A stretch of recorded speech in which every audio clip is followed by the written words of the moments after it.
I'm in these streets, boy. I put the word to the feet. I barely sleep, boy. It's deep, boy. The mission is not for the weak. You gotta have reach, boy. I'm a beast, boy. See this meat up in my teeth, cause I gotta eat, boy. Sell a knife for the dough, it still is a no, but I ain't cheap, boy. Wife and kids at the crib, and all of these youngins, I want them to live. So when I speak, I just want them to feel the Prince of Peace, boy, you know what it is, yeah.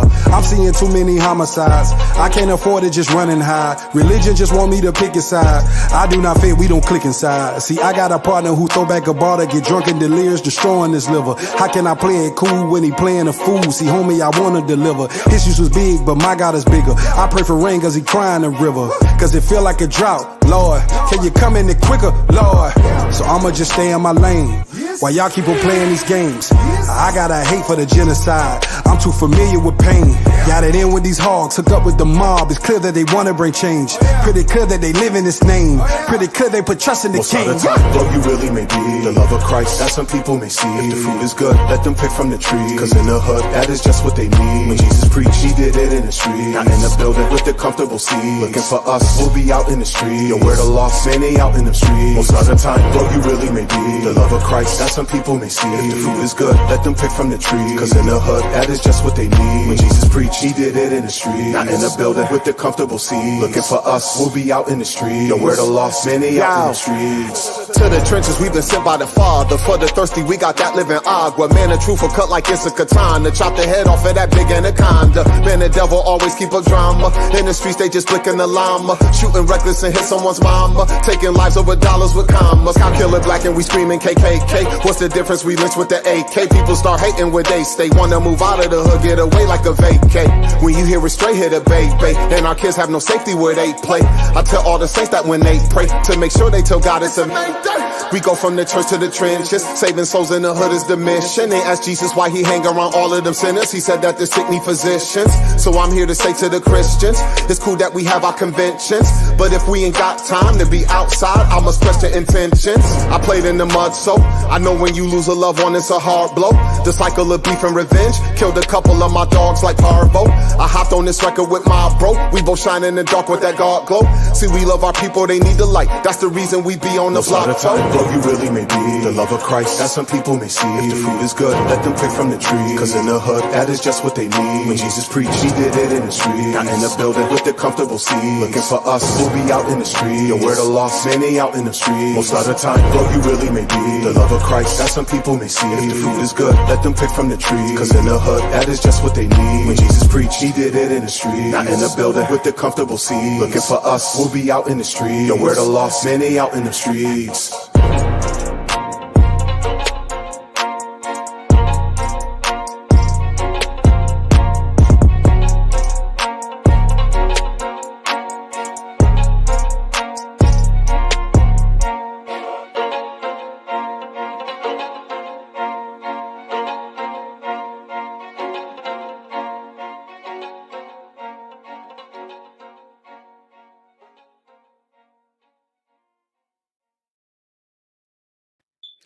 Yeah, salute. Good evening. God bless y'all. Hey, I'm on camera today using a young FaceTime camera, but this camera trash. I do not like this camera. So y'all willing, I got to find out what's going on with my HD camera that's usually hooked up to the computer piece. But at any rate, yo, Shabbat Shalom. Welcome to the Bible Dojo for another Sabbath build. This time tonight, we got a topical teaching I'm going to put on the table. I'm praying by y'all's grace that we'll get people on up in here and that, oh, I look good.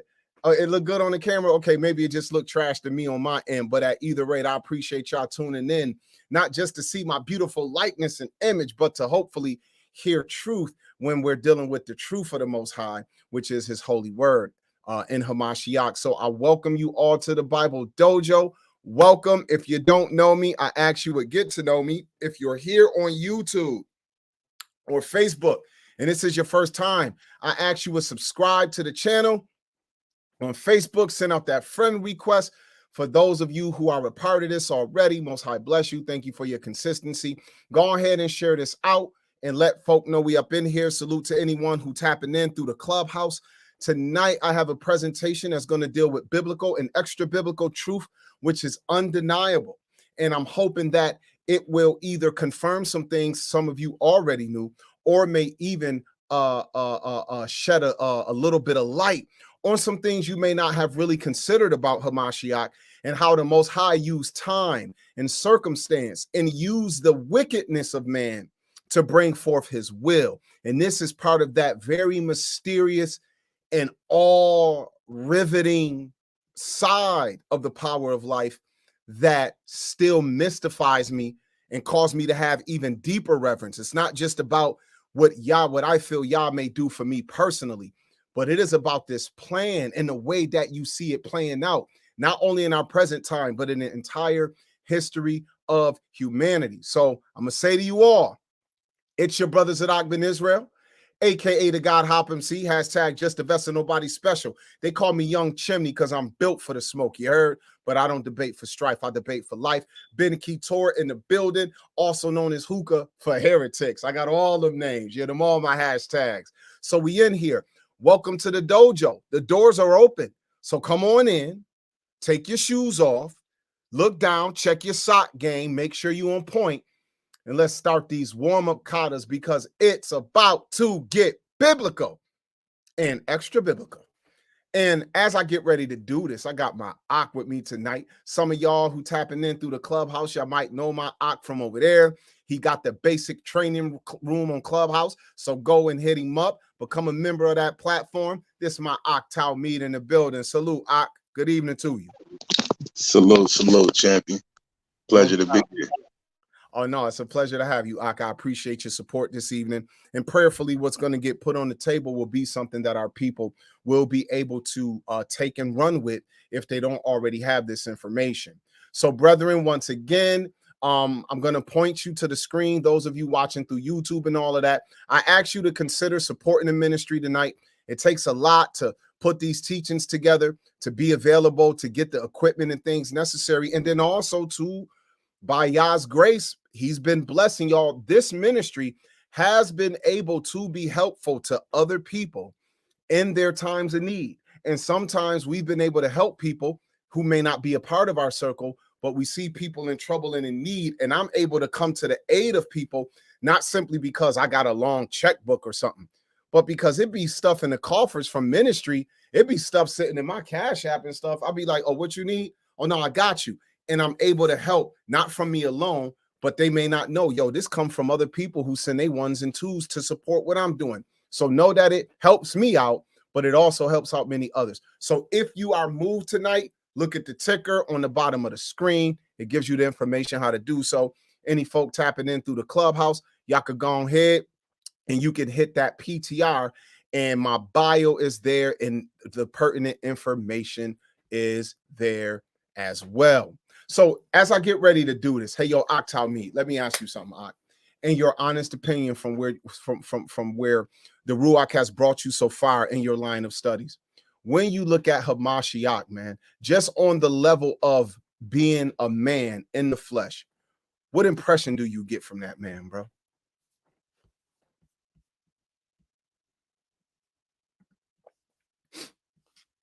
If you're talking, Ak, your mic is muted.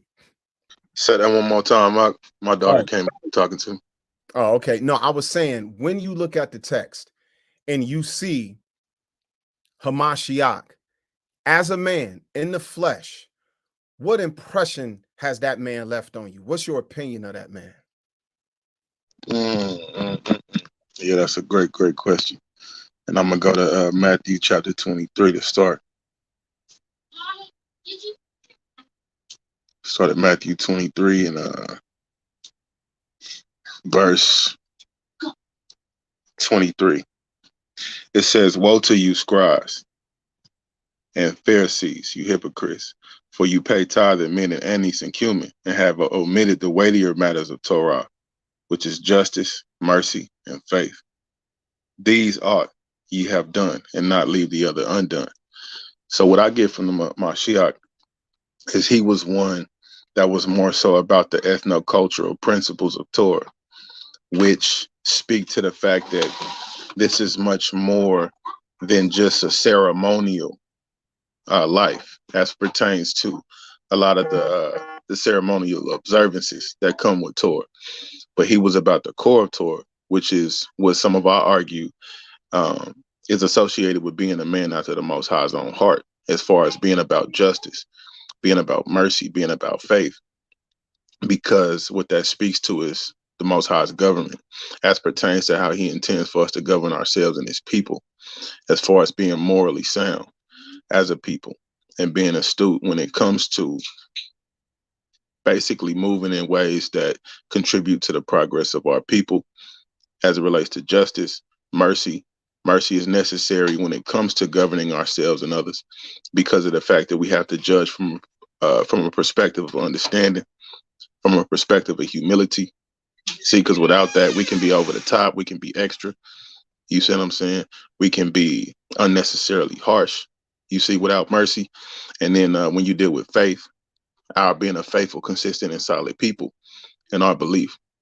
So that's what I get from the Messiah. And that's what really pricks my heart. And that's what I desire to look to embody as a follower of Messiah every day that the Most High graces me to walk this earth. Hallelujah. Thank you, Toda. And the reason that I asked my bro that is because we all have some opinion of this man that we read about. You know, today I was in the clubhouse streets while I was working and I was just listening in. And, you know, we'll go through the same discussions many times. We'll recycle and rehash. And today, you know, once again, like always, for most of the week, what was big was people, you know, three in heaven as one being versus one being manifesting itself in three natures and all of this. And that's all good. But you know where the conversation start? It don't start in the heavens for us.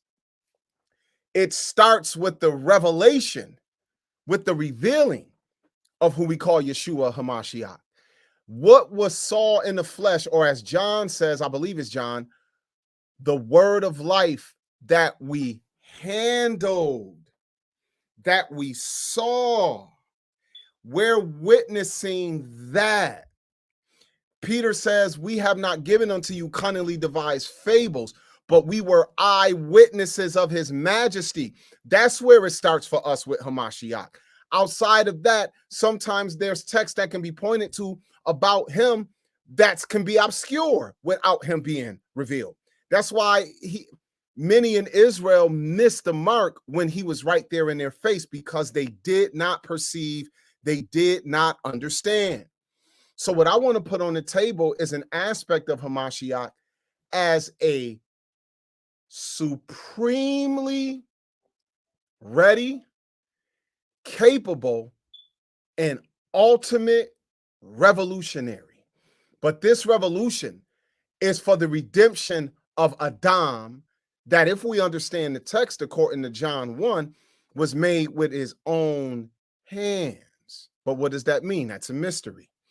So what I want to put on the table today, or this evening, or as they say in church culture, on tonight, I want to put something on the table to you all to consider, that the person we call Jesus Christ, or Yeshua HaMashiach, Yahushua, he was a revolutionary. And today, if we were watching about things that happened to him in a foreign country, the word they would use on American and European news cycles would be insurrectionist. Y'all know that's what they call Boko Haram. They don't just call them terrorists, they also call them insurrectionists. That's what they call Al-Qaeda. That's what they call Daesh or ISIS. That's what they call the Iranian secret guard. That's what they call the PLO over in the Palestinian Liberation Organization. They call them insurrectionists, meaning they're causing trouble. For some people, insurrection ain't even a word that become popular in your thought until what happened last year when all of them Donald Trump supporters stormed the Capitol. They called it the insurrection. Brethren, if you go and look up the word insurrection, this is what we're going to do right quick. And as we get ready to do this, let me salute the audience. Chrissy So Pretty Though, Fago. I think that's how you say it. Welcome, welcome. Christina McAllister, how are you this evening, Queen? Welcome, welcome. I believe that's I believe both of those are your profile. Ofeze, salute. Walter Grimes in the building. Y'all bless you. Willie Kenchon Jr. was good with it. My bro Hashem in the building. Salute. Haven, what it is. Saint Majesty, bless you, Queen. Nino Light was mobbing with it hard. Yeah. Sheila Giles, welcome, Queen. Glad to have you here this evening with us. Major, salute to you. Sister Tierra, how you doing this evening? Hope all is well. Aaron Ciotis tapping in with wifey from Western Australia. Salute. I appreciate the worldwide reach. Shaul, what's good with it? My man Street Hems in the building. One of battle rap's finest, repping the kingdom of Yah. My bro Street Hems, what's good with you? Sister V Love, hello. My Life Totally, welcome. Elephant Man Broadcast, what's up, Bazaliel? T Dizzo, salute. Ria Betnia, what's going on with it? Hako Dash in the building, what's good with it? Hondro, salute. Marcus Jones, I see you. Tomorrow, what's good? Tapping in from Young Facebook. Karen Reed, Cam2 Player. My sis Shanti, what's good with it, Queen? Landon, salute, welcome, Ak. Sister Shannon, how are you? Shabbat shalom to you. Over on the clubhouse, I see Sharp is over there. Nate, Mikhael, Michael, salute to y'all. Go ahead and share this link out if y'all don't mind, because it might get a few more people, might get 2-3 more ears to come listen in. So I do see what a couple of you brethren did. I appreciate it. Blessings, Ak Charles West. My bro Street Hymns, thank you so much right there, Ak, in the super chat. My Ak Derek was good with it. Y'all saves grace. I appreciate that. And hey, y'all go ahead and follow their example if you would so do. Hallelujah. So let's go ahead and get into this, people. Yeah, let's go ahead and get it cracking. So what I want to do is, hey, Ak, I sent you some links through the telly. So if and when we're ready for those, I wanted you to have those so you don't have to try to look at the screen, but you can bring them up and kind of see them very clear, because I'm going to need you to do a little bit of reading. Yeah. So I want to start this off this evening in the book of Acts, chapter 5. We're going to start off in Acts 5. Let me share the screen, brethren.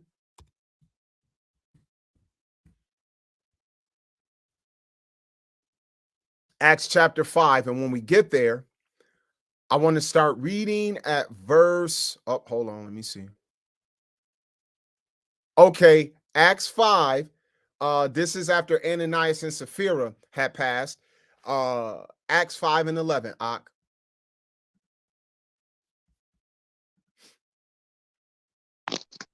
Con, one moment. All right. Acts 5 and 11. Mm-hmm. I'm there. Okay, Ak, you can start when you got it. Con, just 11 or continue to read? Yeah, we're going to go down a little bit. Okay. So great fear came upon all the assembly and upon all that heard these things. And throughout the hands of the apostles, many signs and wonders were done among the people. And they were all with one accord in Solomon's porch. And that none of the rest dared to join them, but the people esteemed them highly. And believers were increasingly added to Yahuwah, multitudes both of men and women, so that they brought the sick into the streets and laid them on beds and couches, that at least the shadow of Peter's passing by might fall on some of them. Also, a multitude gathered from some of the surrounding cities to Jerusalem to bring the sick people and those who were tormented by unclean spirits, and they were all healed. Hallelujah. I want to point out something here. After what happened in the church happened with Ananias and Sapphira. Hey, and I saw someone say, hey, your head looks green. That's because I'm on green screen mode, y'all. I had to move out of my studio. We moved a family member into our home. So my personal space upstairs I have for the studio. I had to give that up for that family member willingly. Of course, it was actually my idea. And so now I'm down in the basement in a corner, and I don't need y'all seeing my ugly brick walls and all of that until I can get this little backdrop I want set up. So this is like a little green screen effect. So I hope that you all that your eyes can stand it. But I'm not even cognitive of it really. But once you point it out, I'm like, oh yeah. So that's why that is, just so you all can know. So brethren, what we have happening here is of great note. I think sometimes when we read this, because we're so far removed from it actually happening, how pivotal and how groundbreaking and how influential this would have been in that moment, in the society, in Jerusalem, all the surrounding cities, hearing about these things happening among this group. And many signs and wonders were done by the apostles, not just among the believers, but among the people, just like Yeshua. And it says, and many people were afraid to join the movement because of the power, the undeniable power on display. So guess what? It's two things happening. Some people, it's making them fearful of this group. But the people magnified them. The people who are being helped are looking at them as champions of the people. And the Most High added whoever he desired, multitudes of men and women. And as they're bringing people out into the streets of the city, y'all in beds and couches, remember, this is like what happened with Yeshua. They tore a roof open to let down a lame brother on his bed to get to Yeshua, because you weren't going to get close to him in a regular way because of how many people surrounded everywhere he went. Do you all understand what this would look like if this was happening in the streets? Hey, yo, can you imagine with all the stuff happening in the modern era? The election season just got done. What are people voting for these candidates for? They want lower drug prices for their prescriptions and better healthcare access and access to food and want to be cured of diseases. And so these politicians make promises. Hey, we're going to increase the budget and we're going to put more money into the things that the people need. The elderly get old, and the individualism of the capitalist society has even caused families to not take care of the elderly. And so what happens is the elderly depend on the social welfare programs like Medicaid and Social Security. Can you imagine the effect that these kind of gentlemen would have if they just was walking through streets, healing all manner of sicknesses among the poor masses of the white and black and other communities in this country? What do you think? What kind of attention do you think that would get? I think that for one, there would be a lot of fear mongering. I think that there would be a lot of the elite trying to demonize and or cast the Most High doing such things in a negative light. I think there would be a lot of doubt and discord to a degree, but I think that that more so would produce a lot of attention on what the Most High was doing. So ultimately the Most High would be glorified, through it all. And I land with this. One thing that we do see throughout the text is judgment and or miracles generated fear. So when it comes to the people, I think that the Most High will put us in positions to truly fear him, to truly respect him in ways that we haven't necessarily seen before because of the evidence and the reality of him being with us. I think it's humbling. It would be greatly humbling for our people to behold such things. I agree. And could you imagine? I mean, this is why people pop up at the Benny Hinn events in foreign countries. They used to do that here in America in droves. The charismatic movement isn't as strong in America on that tip, but you go to India, go to Africa, go to Asia and see a soccer stadium have 70, 80,000 people or even 150,000 because they're going to be all on the field too, coming just hoping it's possible that this man is real and he can heal a sickness because somebody in a village over there got a bubble growing out their neck, bro. And doctors won't do nothing because they ain't got the money for it. Stuff like that. So if you see that, one thing you're going to see is that the common people, the poor masses, are going to what? Just like here, it said the people magnified them. So you had those who weren't going to join them, like you said, the fear mongering. But you got a whole other portion who going to love these people because there's some hope. There's some possibility of relief from what ails you. This is why the fame of Yeshua is what really kept him getting 4 years of his ministry was a grand thing, because the few times before they were able to touch him, which was at the appointed time, it said they thought to lay hands on him, but what? But they feared the people, for they took him for a prophet. Now, what's interesting is Yeshua, just when we read Acts 5, I want you all to get a time frame in your mind. These people, just as far as they understand, they finally got rid of the problem. It was Yeshua of Nazareth who was the problem. And cut off, you know that old adage, cut off the head of the snake and the body dies. Well, they believed they got rid of Yeshua, but the resurrection happened.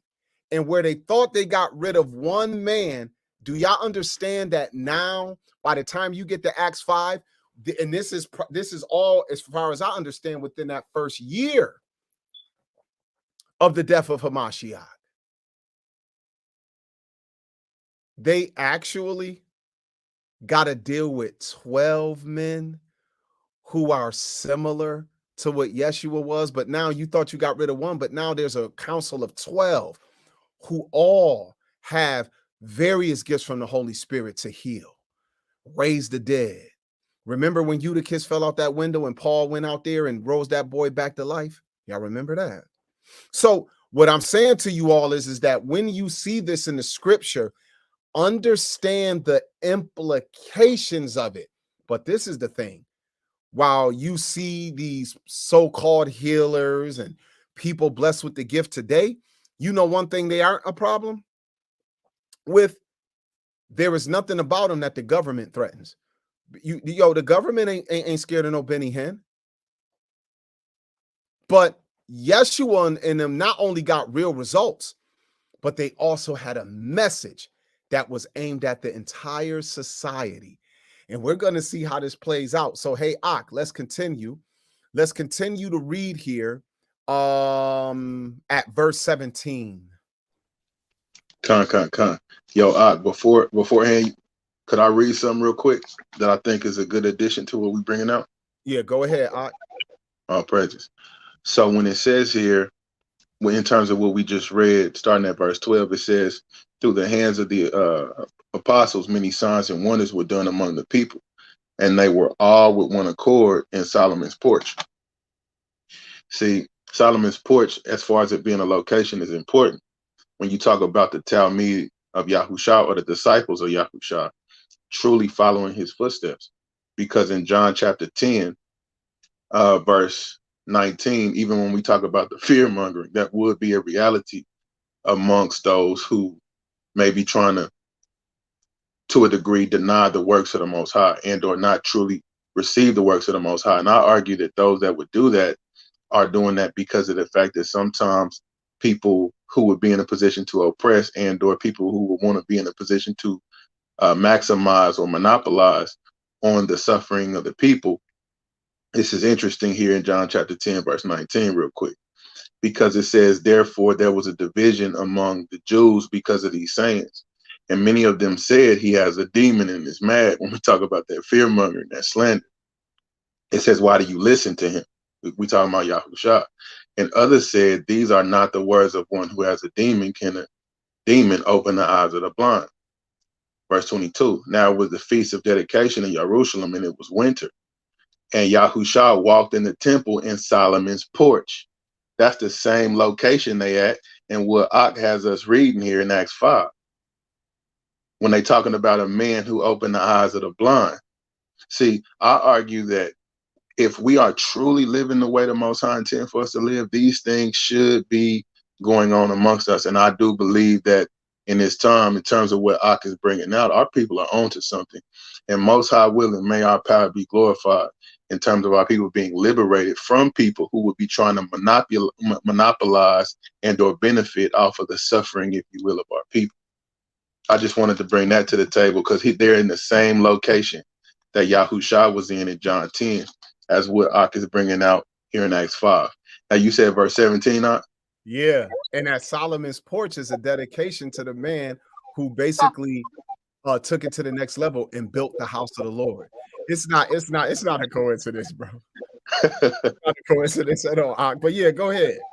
All praise to the Most High. So when the high priest rose up, and all those who were with him, which is the sect of the Sadducees, and they were filled with indignation. And they laid their hands on the apostles and put them in the common prison. Hold on. They went to the Bing.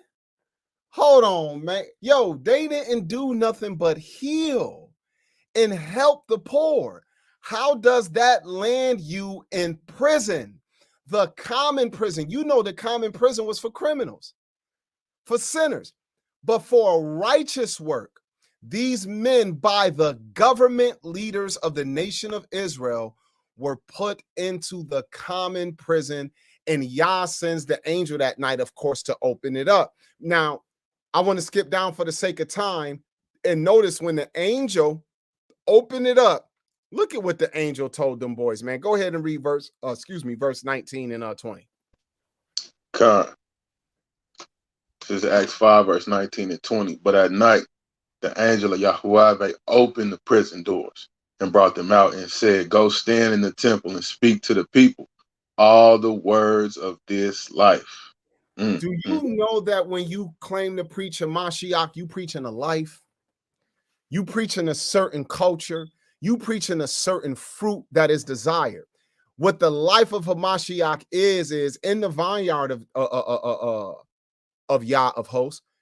He is the justice and the righteousness, the judgment that Yah was looking for in Isaiah 5. He finally saw the correct fruit in the garden.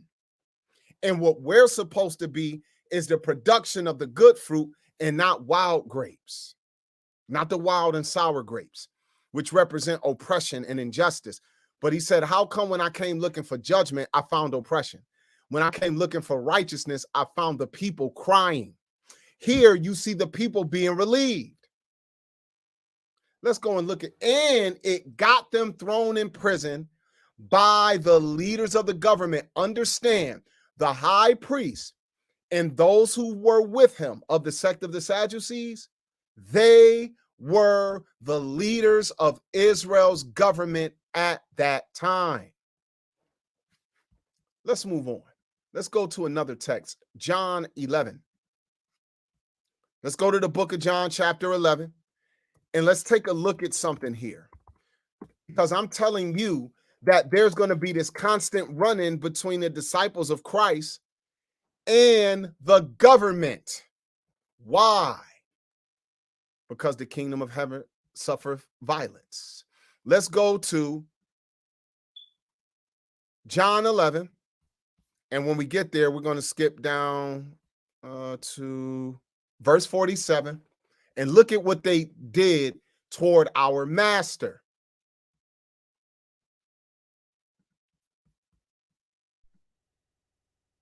This is John 11, verse 47.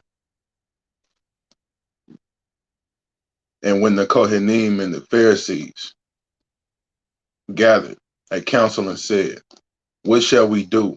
For this man works signs. If we let him alone like this, everyone will believe in him, and the Romans will come and take away both our place and our nation. Hold on. The leaders of the puppet government of Israel said, not that this man done picked up arms, they killing people, they're speaking against the Roman authorities. Yeshua and them didn't do that in that time. They came to reprove Israel of its own shortcoming. He preached to the lost sheep of the house of Israel. He sent the apostles out later to let the Gentiles know what's up, the rest of the nations. But notice his dialogue is back and forth with these individuals. The chief priests and Pharisees had a meeting. It's the government. If we leave him to himself, everyone is going to start to believe on him. And they understood that the bridegroom would have the bride, and whatever the end result of that could possibly be, it would become a threat to Rome. They believed Rome would see it as a threat. They didn't just say, oh, if he don't stop, he's going to take away our place in nation. Yo, if this man is allowed to take over the hearts and minds of the people, the Romans will see it as a problem, and the Romans will come and attack. And if they do that, they're going to take our authority away and put our nation to cease. Brethren, understand what you're reading isn't just about religion and you going to church on Sunday or you going to synagogue or class or camp on Saturday afternoons. This was literally about the establishing of a government. The Roman Empire in history, the Greek Empire in history, the Babylonian Empire in history, the Persian Empire in history attacked and fought governments and armies and nations. Why would the Roman government come into Judea to mess with a little old itinerant evangelist going all around the countryside and Jerusalem preaching about this kingdom? Just think about it.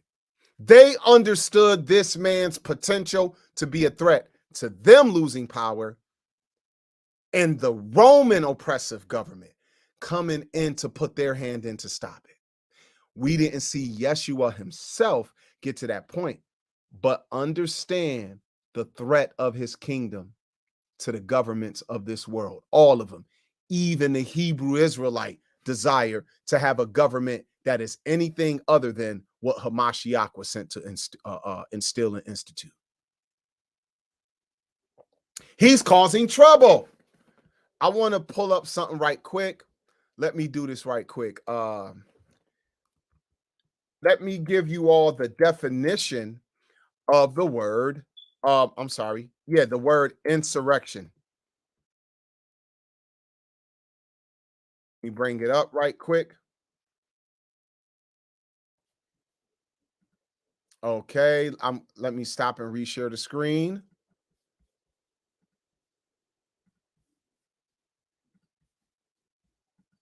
This is just a quick Google search right quick. So here we have insurrection, a noun, a violent uprising against an authority or government. Now, let's keep going. Here we go. Because it's not always violent. So we're going to go to the Merriam-Webster's dictionary here. An act or instance of revolting against civil authority or an established government. I'm telling you that the preaching of the gospel was an act against civil authority and wicked established government of Israel, the Roman Empire, and every other thing that would look like that on the planet Earth. Y'all do understand that to some degree, even in this country, these evangelicals, they see something there about the word of God that is supposed to be a contrary. It's supposed to be an antithesis against the status quo. They see it, but they're not the ones with the proper spirit in order to bring some of these things to pass. But since this is their country, their culture, and their government, they still know how to go into the word and try to use some things of it to what? Speak against what they would see as the ills of government and society, and to claim that there needs to be a national change with the Bible at the helm. They're at least that smart. But let's keep going. Let's go back now to the book of John, but let's go right over to chapter 12. Let's go over to the next chapter. Wait, I'm sorry. As a matter of fact, let us Let us continue to look at this. Let's not go to 12 yet. Let's continue here. Can you continue at verse 49? Con, and one of them, Caiaphas, being a high priest that year, said to them, "You know nothing at all, nor do you consider that it is expedient for us that one man should die for the people, and not that the whole nation should perish." Continue. Now, this he did not say on his own authority, but being a high priest that year, he prophesied that Yahushua would die for the nation, and not for the nation only, but also that he would gather together in one the children of Elohim who were scattered abroad. Mm. Then from that day on, they plotted to put him to death. Therefore, Yahushua no longer walked openly among the Yahudim, but went from there into the country near the wilderness, to a city called Ephraim, and there remained with his Talmud. He had to be kind of on the low. And it wasn't until it was time to go back to Jerusalem for Pesach that Yeshua showed himself openly in the capital. Why? Because his life was on the line. For what? Not because he harmed any man, not because he did anything that technically was against the commandments of Yah in any way, but because the reproof and the power mixed together were, and to this day, if it's correct, are a threat to all anti-Elohim culture on earth.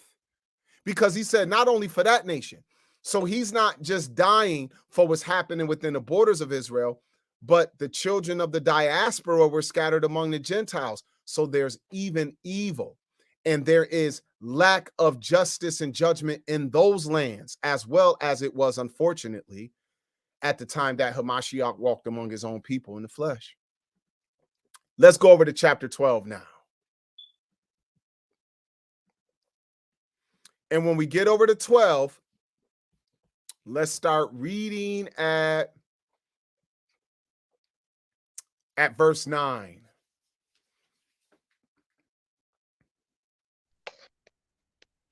John chapter 12, verse 9.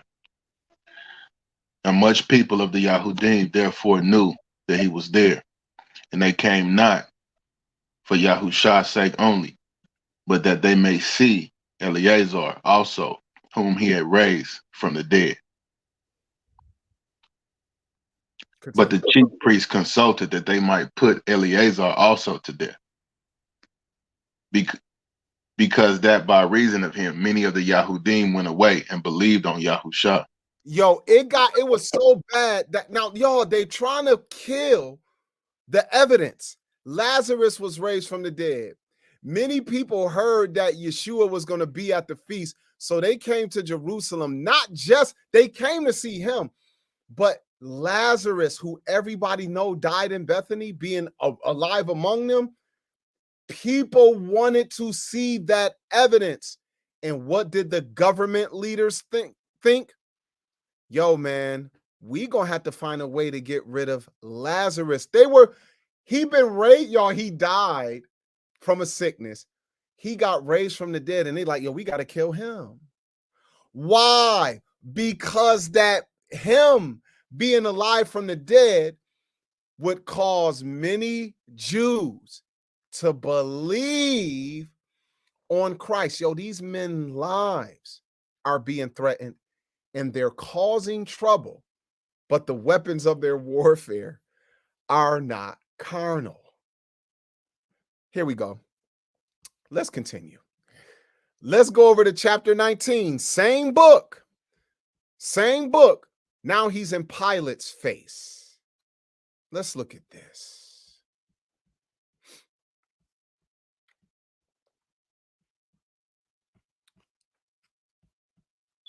Okay, John 19. Oh, I didn't even move the page.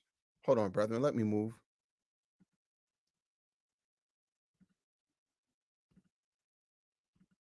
Okay. All right. Here we go. Okay, so the book of John, chapter 19, and when we get there, I'll start reading at 12, please. Con. This is John 19, verse 12. And from thenceforth Pilate sought to release him, but the Yahudim cried out, saying, if you let this man go, you are not Caesar's friend. Whosoever makes himself a king speaks against Caesar. Mm. When Pilate therefore heard that saying, he brought forth Yahusha and sat down in the judgment seat in the place that is called the pavement, but in Ivrit, Gabata.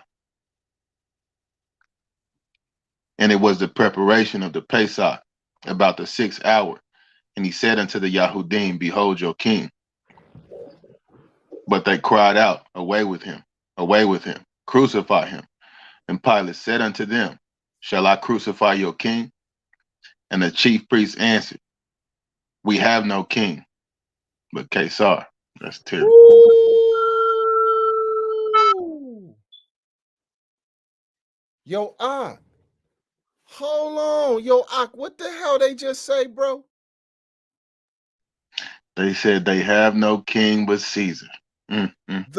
The leaders of the government of Israel, flesh and blood Israelites from the tribe of Judah, Benjamin and Levi, said, well, these here in particular will be the chief priests, so these would be the head Levites. We have no ruler but Caesar. Do y'all see government versus government? Our fathers, even though in this time they technically would tell you they were keepers of the law, they no longer exuded Yahweh culture, people. There is no way we as followers of Yah would say we have no king but Caesar. And look at how they came to the governor who was there stationed on behalf of the Roman Empire. If you let this man go, you're not Caesar's friend. Whoever make himself a king speaks against Caesar. Yo, Ak, in your opinion, that statement right there, that tactic, what are they saying, bro? They are echoing the words that Yahusha said that offended them, interestingly enough. When Yahusha said to them, you are sons of your father, the devil. That word devil there means slanderer or deceiver. And that's typically what the elite and or the power structures did within oppressive systems. They would deceive. They would slander people, especially if anybody represented a threat and or represented a power structure that was opposite to them trying to exert their tyranny. So when you talk about Caesar, Caesar would be the head of that oppressive power structure that was the Roman Empire. And for them to say we have no king but Caesar, and for them to be offended when Yahusha called them sons of their father, the devil, whether they knew it or not, they demonstrated the wisdom that Yahusha had given them in that moment. Man, oh man, oh man. That's heavy. Because what it indicates is that our fathers understood that what this man, and later on, as the gathering of the body, the ecclesia grew, they understood that this had the possibility to establish a whole new government structure for the nation of Israel. Yeshua being anointed king by the people was not for play, people. And they used Caesar of the enemy oppressive culture in order to try to put down this kingdom that Yah was building. This kingdom of the United States of America started with what? Revolution against the power and authority over it. It was an idea that turned into literal war. But what Yeshua brought, he did not use the weapons of men. He used the weapon of heaven, which was love and law. Love and law. I want to show you all something right quick, if I could. I want to actually show you here John chapter 7. Let's go to John 7. John chapter 7. Actually, let me share the stream again. I mean, the link. Okay, there we go. John chapter 7. And this is when they were having a discussion about Yeshua, right? And so Nicodemus tried to step up and defend him. But look at John 7 and 48. No, I'm sorry. 45. No, 44. 40. Wait, hold on. I like the whole chapter, but we can't stop it there. Here we go. 7 and 40. Let's start at verse 40.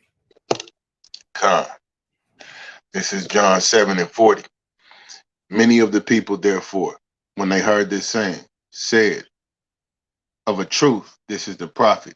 And others said, this is the Hamashiach. And others said, shall Mashiach come out of Galilee? Has not the scripture said that the Mashiach comes of the seed of Dawid, out of the town of Bethlehem, where Dawid was? So there was a division among the people because of him. So there was a division because they're trying to figure out. They could not deny this, but it was a hiccup that he came out of Galilee and not Bethlehem. But see, he just had to be born in Bethlehem. And we know that according to the narrative, that's where he was born. But we have here the people telling you, hold on, this man can't be Hamashiach because should Hamashiach come out of Galilee? Brethren, Galilee historically is a problem, especially after the time of the Maccabean Wars. But go ahead, Ott, continue.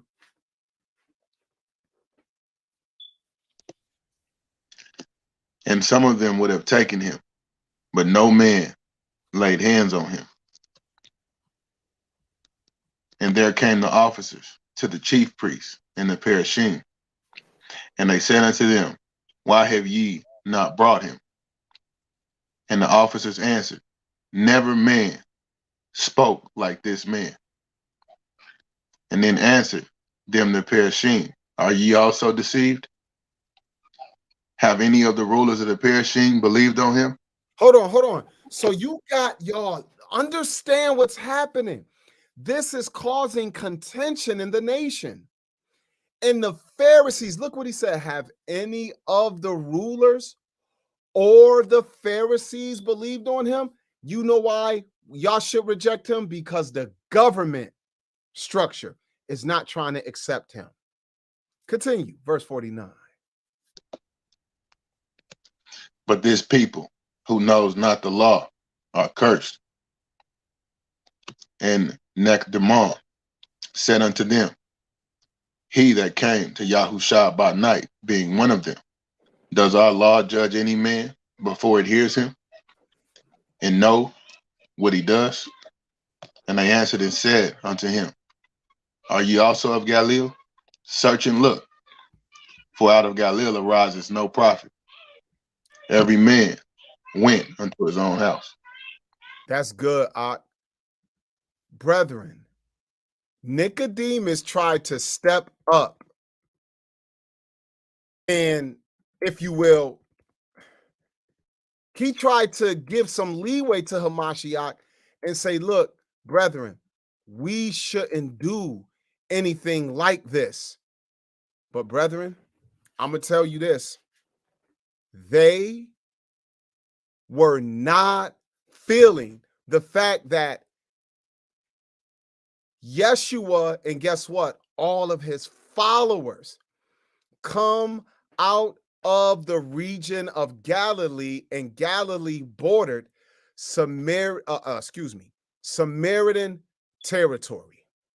Now, what we have here is Galilee became a place that was, in a sense, known for being a hotbed for troublemakers against the government in the capital. Now, I want to show you all something. I have some information here. And with this information that I want to share with you all tonight, of course, you could go and look at this on your own. It's going to show a history of revolutionary Messianic figures, the great majority. I'm talking about between roughly 30 BC and the destruction of Jerusalem in 70, in that 100-year window. All the insurrections that caused trouble and were a threat to the Israelite government of the day, and then the Romans had to come put down, they all came out of Galilee. So what you may not perceive is that the rulers and the Pharisees, why wouldn't no prophet come out of Galilee?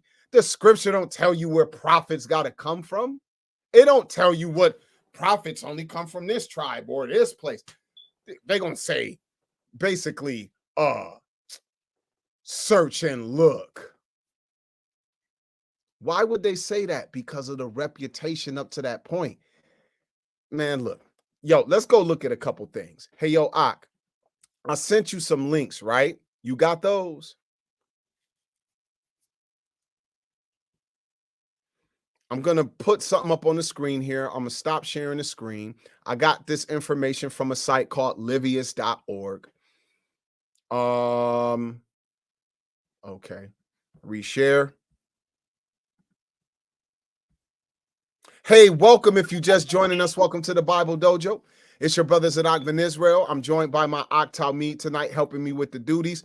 Hey, if you're just joining us, come on in, take your shoes off, check your sock game, and join us because it's already biblical. And now we're about to get a little extra biblical.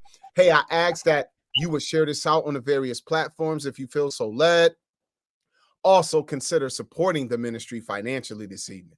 And if you decide to, the information on how to do so is on the screen. So, Ak, the first one that I want to take a look at is Judas the Galilean. Let's take a look at old brother Jew, right? I'm going to share the screen right quick. This is about to get very interesting, people.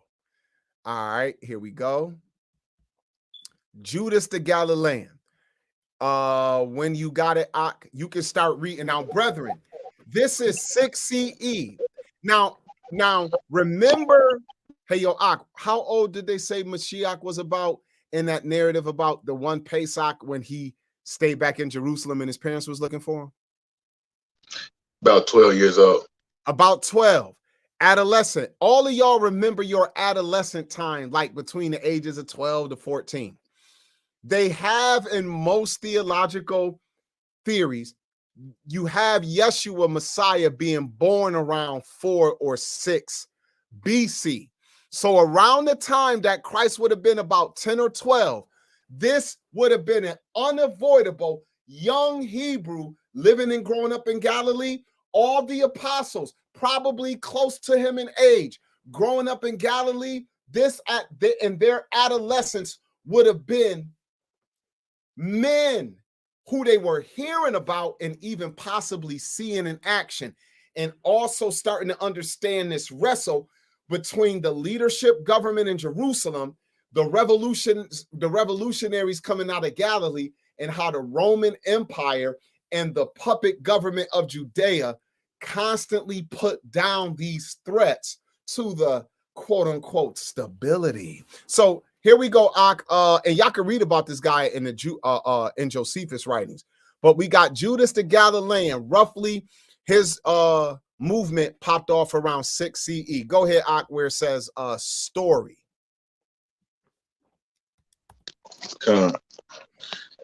The Jewish king Herod Archelaus was a incapable ruler.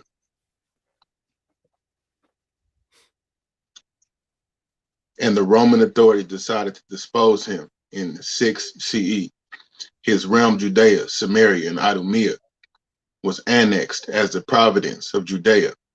The new governor, a man named Coponius, tried to establish new taxes, but a large rebellion was the only result. His leader was Judas the Galilean. And when the high priest, Joazar, had shown himself to be incapable of overcoming the rebellion, the governor of the adjacent Syria interfered and conducted a census.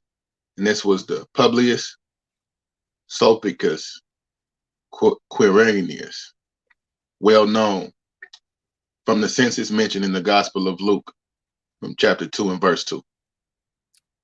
Go ahead and continue.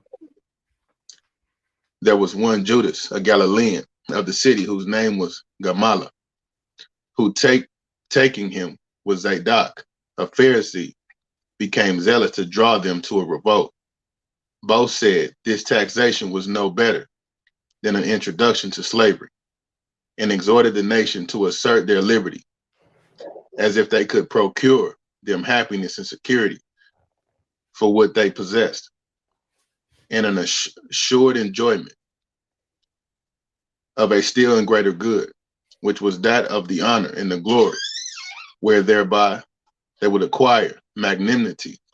And they also said that Elohim would not otherwise be assisting to them than upon their joining with one another in such consults as might be successful for their own advantage, and this especially if they would set about great exploits and not grow weary in executing the same. So men received what they said with pleasure, and this bold attempt proceeded to a great height. This is basically letting you know that off of the Romans bringing in this new governor and trying to force this new tax on the Hebrews, it caused a rebellion. Judas the Galilean and Zadok the Pharisee came together and put a plan. And this movement, this insurrection grew to a great height. Go ahead and continue.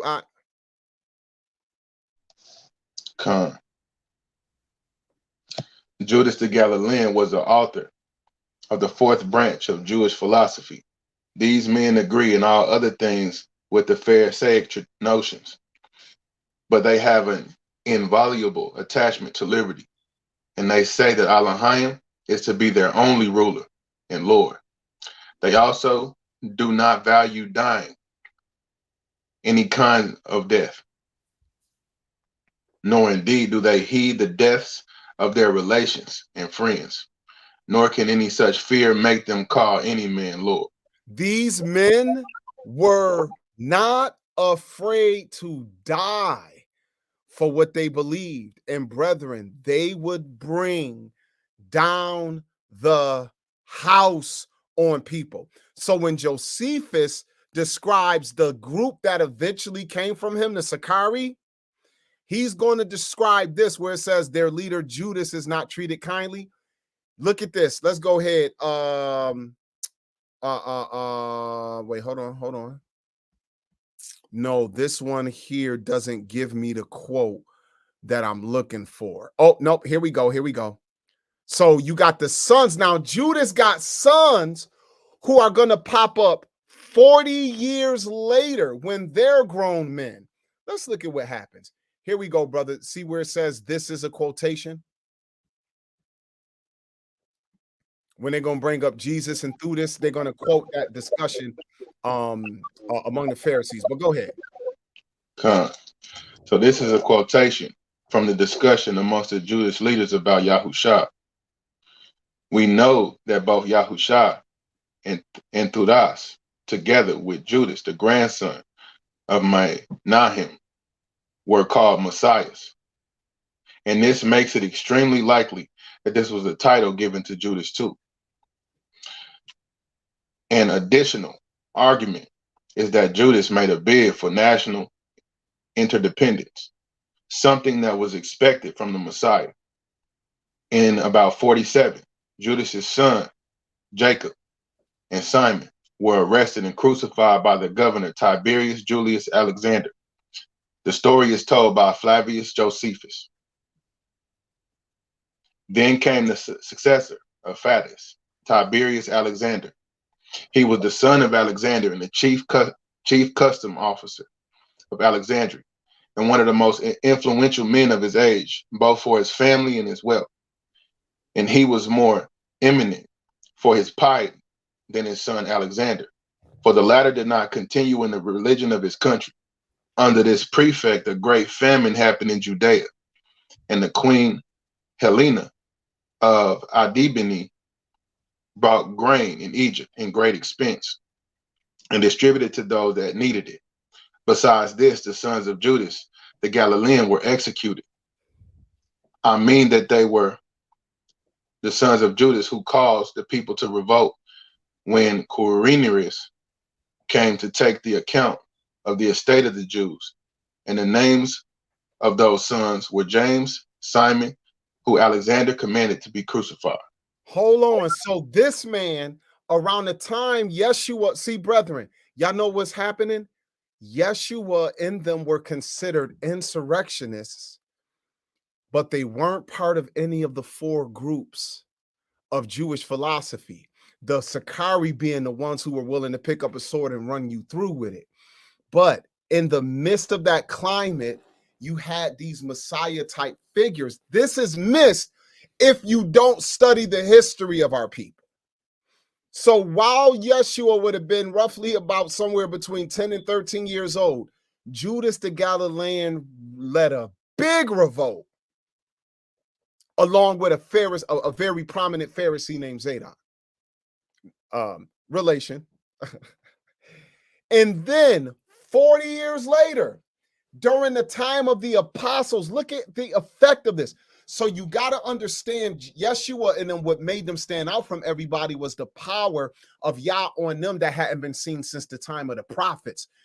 That's what sprung Yeshua in them to prominence. And then they were able to preach the message because people paid attention to the power. But while they were doing that, y'all do remember that Yeshua was traded at the Pesach for a man named Barabbas?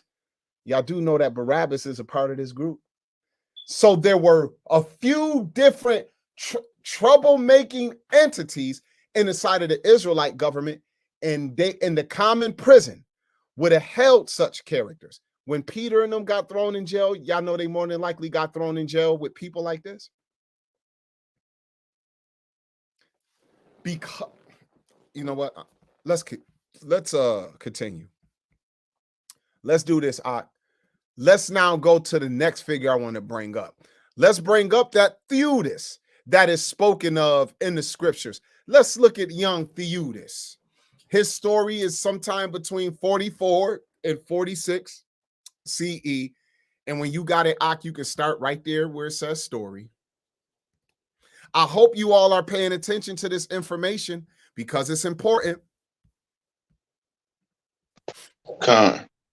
Between 44 and 46 CE, the one Theudas, about whom Josephus is predictably negative, caused some of the consternation with what may have been a claim to be the Messiah. And it came to pass, while Fatus, the pure curator of Judea, that a certain charlatan, whose name was Theudas, persuaded a great part of the people to take their effects with them and to follow him to the river Jordan. For he told them he was a prophet and that he would by his own command divide the river and afford them an easy passage over it. And many were deluded by his words. However, Fatus did not permit them to make any advantage of his wild attempt, but sent a troop of horsemen out against them. After falling upon them unexpectedly, they slew many of them and took many of them alive. They also took Theudas alive and cut off his head and carried it to Jerusalem. Theudas certainly claimed to be the Messiah. The main argument is that one of the Messianic prophets foretold that the Messiah and his followers were to stay in the wilderness.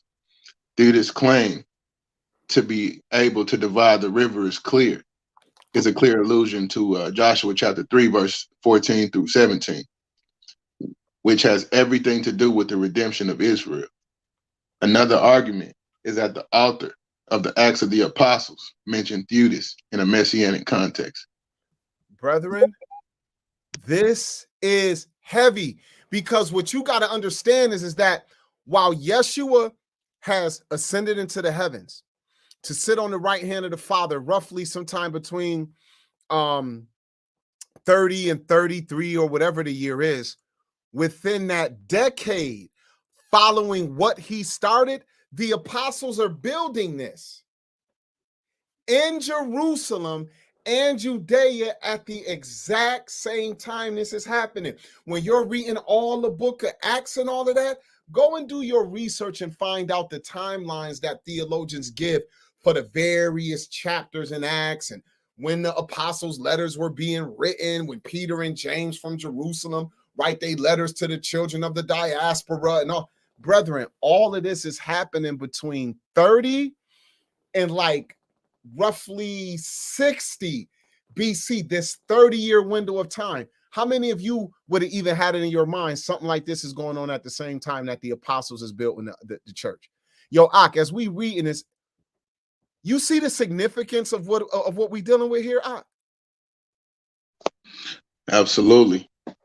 You got different individuals who are operating within a cultural narrative, whereas they would have had more of a relationship with the theme of a Messiah, to the point to where the Messiah, in terms of how they would have seen it as a divine spark, as far as the Ruach HaKodesh, enlightening an individual and or empowering an individual to be a vessel of liberation for the people. So with that being said, it definitely makes sense for people who would have operated within that cultural narrative to have a lot of familiarity as to what it means to be a Messiah that we may not necessarily have today. That's a great point, Ak. That's a great point. I want to bring up another individual, because y'all, these were being called the anointed one because they brought hope to the people. Y'all, many people stopped following. They left off once Yeshua was killed, because they was, remember the road to Emmaus? Remember the two disciples on the road to Emmaus, and Yeshua joins them and they don't know it's him, and they had a conversation.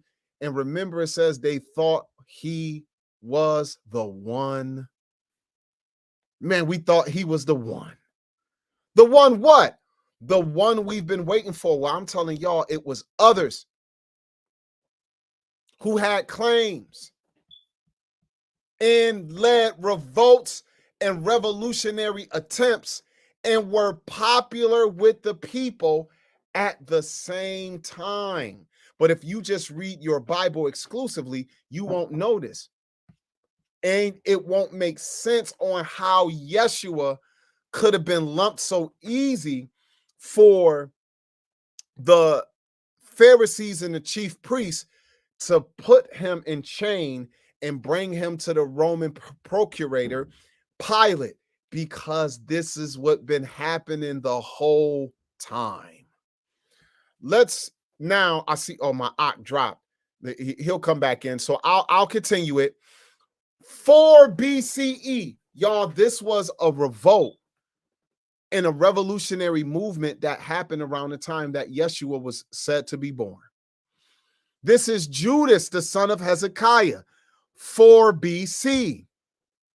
In 4 BCE, King Herod the Great died.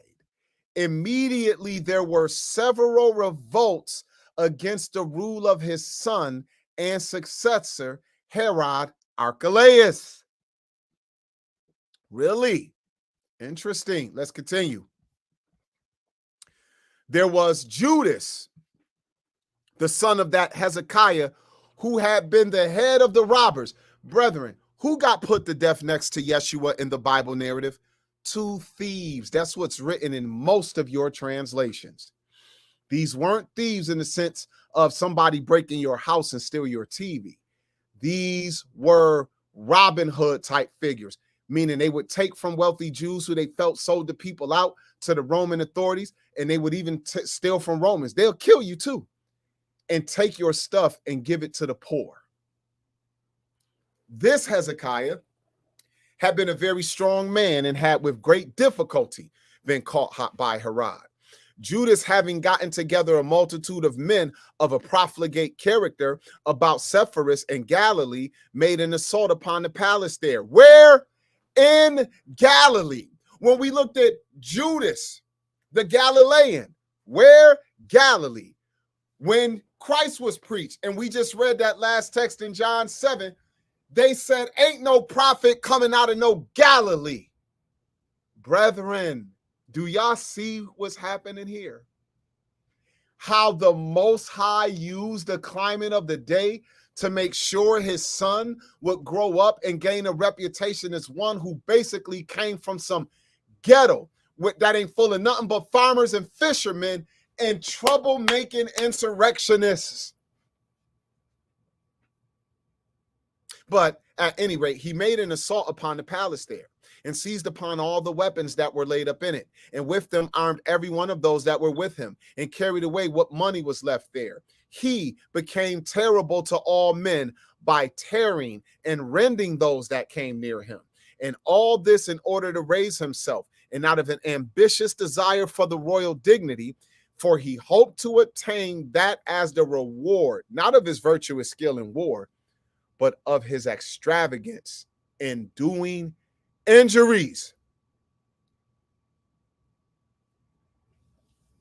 Brethren, this was an insurrection, revolutionary rebellion against the authorities of Judea and the Roman occupiers. And this happened literally around the time of the birth of Christ. Galilee, Christ grew up, he would have heard these stories. All of the disciples, they would have heard of these things growing up, and they even saw some revolutionaries. Y'all, who is it that we just saw? Didn't I just read to you all about the Judas? Judas the Galilean popped up in 6 CE and led that big movement revolution out of Galilee. That's around the time that Christ would have been 10 to 12 years old, right? Y'all don't think Yeshua knew about this? Y'all don't think Peter and all of them growing up in Galilee knew about this? Of course they did. The same thing we know about stuff that went on in the communities we grew up in. Let's go to another individual that I'm going to bring up and put on the table today. You back, Ak? You good?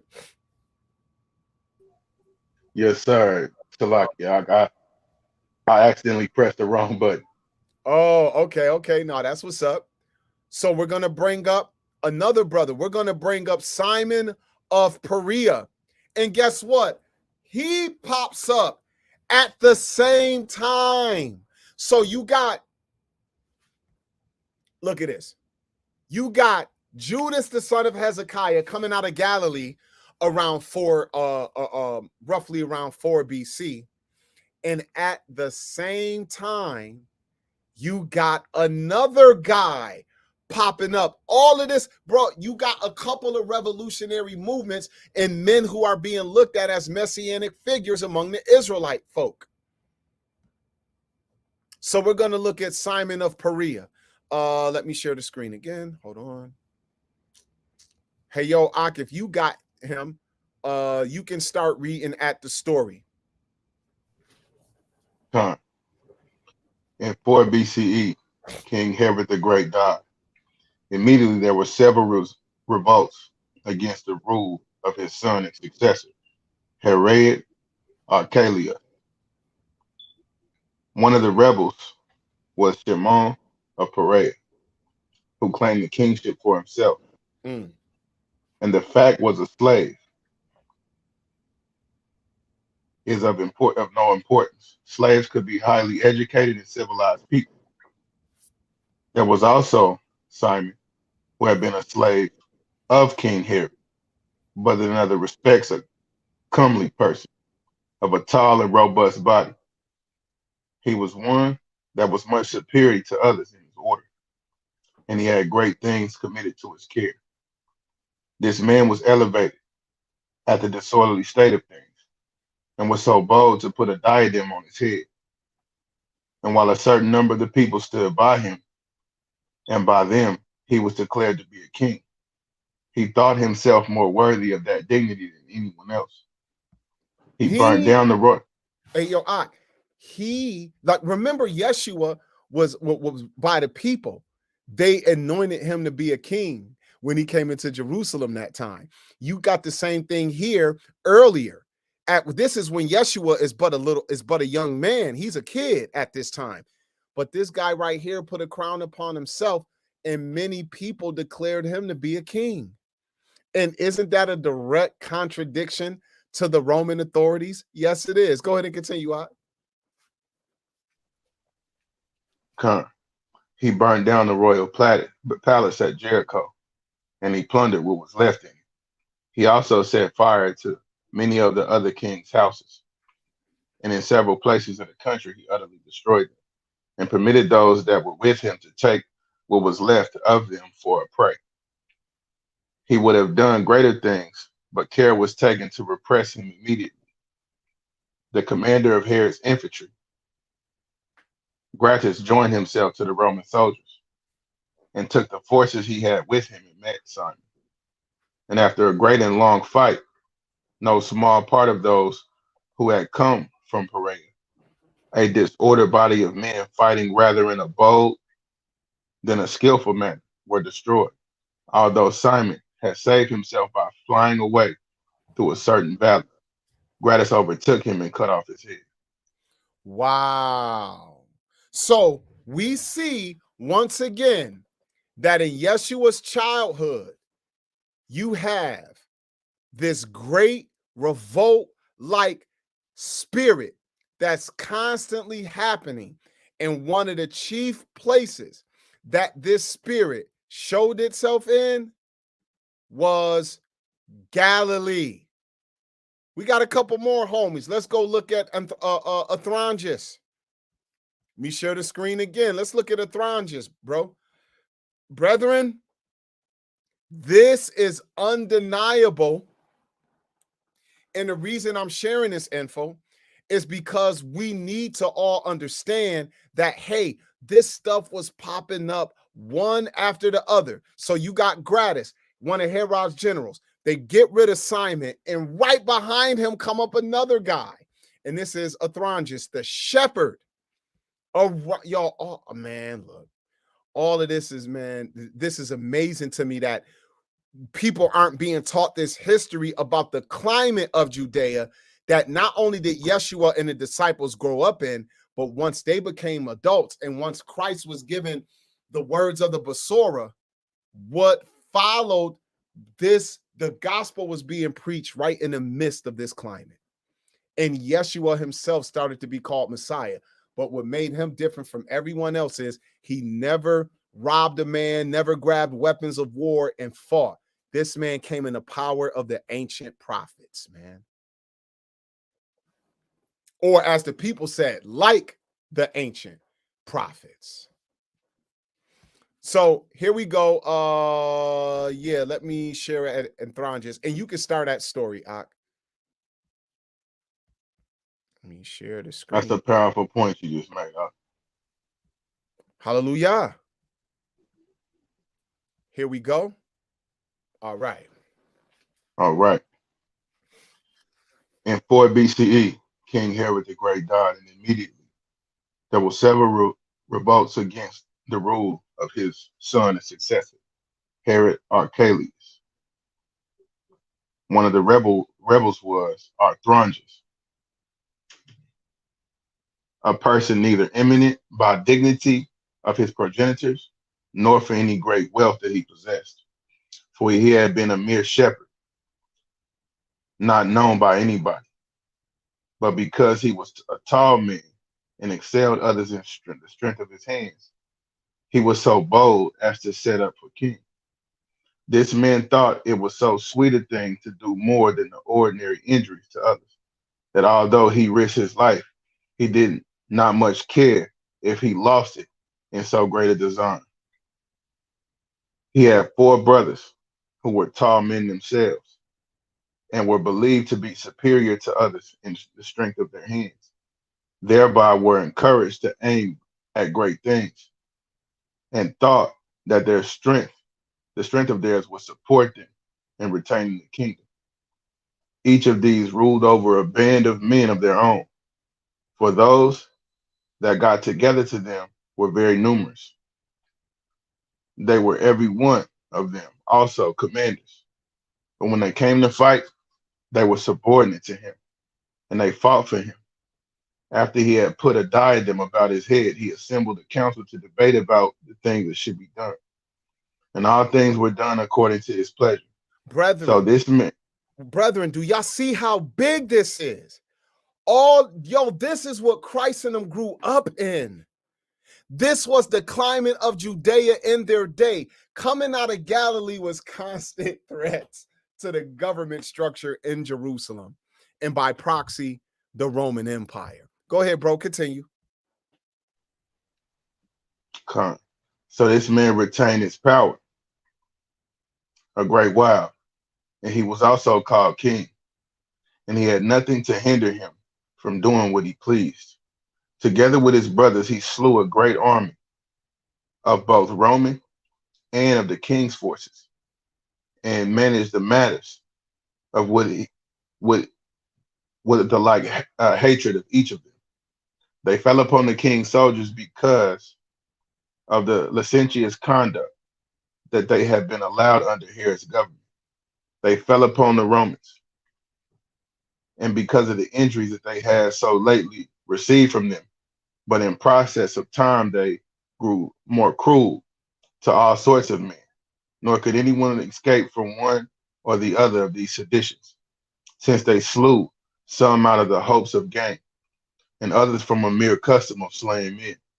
Once they attacked the Roman company of Emmaus, the soldiers who were bringing grain and weapons to the army fell upon Arius, the centurion who commanded the company, and shot 40 of the best of his foot soldiers. And other Romans panicked after this slaughter, and they left the dead behind them and were saved by Gratus, who came to their assistance with the king's troops that he commanded. Now these 4 brethren continued in war a long while by such sort of expeditions, and they much grieved the Romans, but they did their own nation also a great deal of mischief. Afterward they were subdued, and one of them in a fight with Gratus, and another with Ptolemy. Herod Archelaus took the eldest of them prisoner, while the last of them was so dejected at the other's misfortune, who saw so plainly that he had no way now left to save himself, but his army being worn away with sickness and continual labors, that he delivered himself up to Archelaus, and upon his promise and his oath to God to preserve his life. But these things came to pass a good while afterward. So, brethren, if you look at this, their revolt lasted for a couple of years. This man, now they don't know what happened to Simon. He could have got away or something, but his 4 brothers, we saw how difficult it was for the Roman and Israelite authority together to get a hold of these guys, man. It says that these things came to pass a good while afterward, meaning this was not an easy revolt to put down, because these men were physically gifted Israelites who were strong men, and they had so much confidence in their strength, and they just did a very injurious campaign, if you will, against the Roman authorities and the leadership of Israel at that time. I got 3 more. Let's go look at Menahem. Oh, Menahem. Now, this guy was an issue, and he was close to the time that the Romans were coming to do what? To destroy Jerusalem. Let's take a look at young Meni. Let me share the screen.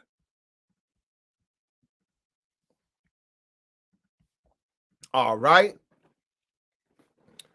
Here we go. Starting that story, Menahem 66 CE.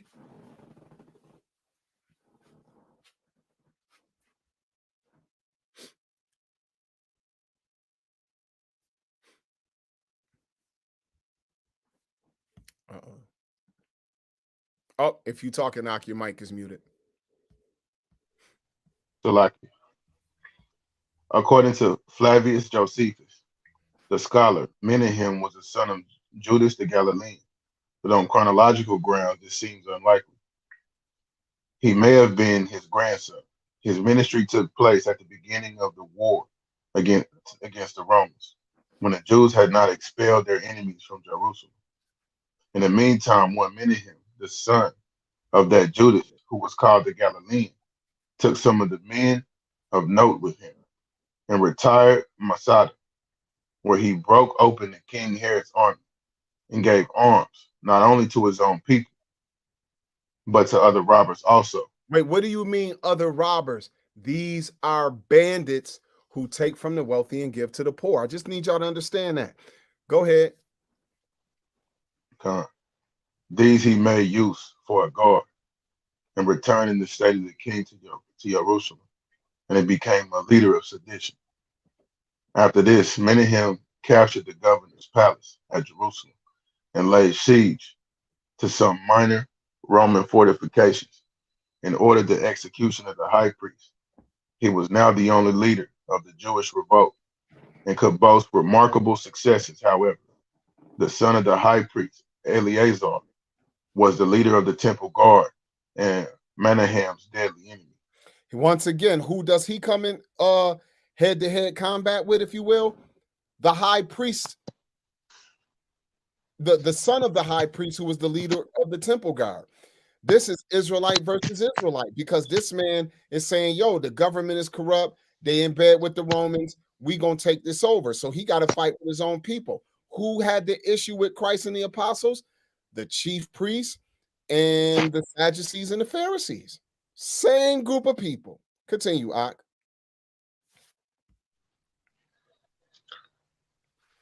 The overthrow of the places of strength and the death of the high priest Ananias so puffed up Menahem that he became barbarously cruel. And as he thought he had no antagonist to dispute the management of affairs with him, he was no better than any unsupportable tyrant. But Eleazar and his party made an assault upon him in the temple, for he went up thither to worship in a pompous manner and adorned with royal garments, and had his followers with him in their armor. Eleazar and his party fell violently upon him, and did also to the rest of the people, taking up stones to attack him withal. And they threw them at the scholar, and thought that if it were once ruined, the entire sedition will fall to the ground. And Menahem and his party made a resistance for a while. But when they perceived that the whole multitude were falling upon them, they fled which way every one who was able. And those that were caught were slain, and those that hid themselves were searched for. A few of them escaped privately to Masada. As for Menahem himself, he ran away to a place called Ophala, where they lay sulking in private. But they took him alive and drew him out before them all. And then they tortured him with many sorts of torments, and after all slew him, as they did by those that were captains under him also. This, now, while the Romans are on their way to come and do what they're going to do, you got an internal war happening in Israel, because at the end of the day, you had many who felt that the priesthood had sold the nation out. And Menahem was one of these guys. This was the climate of the nation between the birth of Christ and the fall of Jerusalem. This is amazing information. Let's go and look at Brother Yehunathan one time, because this guy here, woo! And this is after the destruction of the temple. Here we go. This is Jonathan the Weaver. Let me share the screen.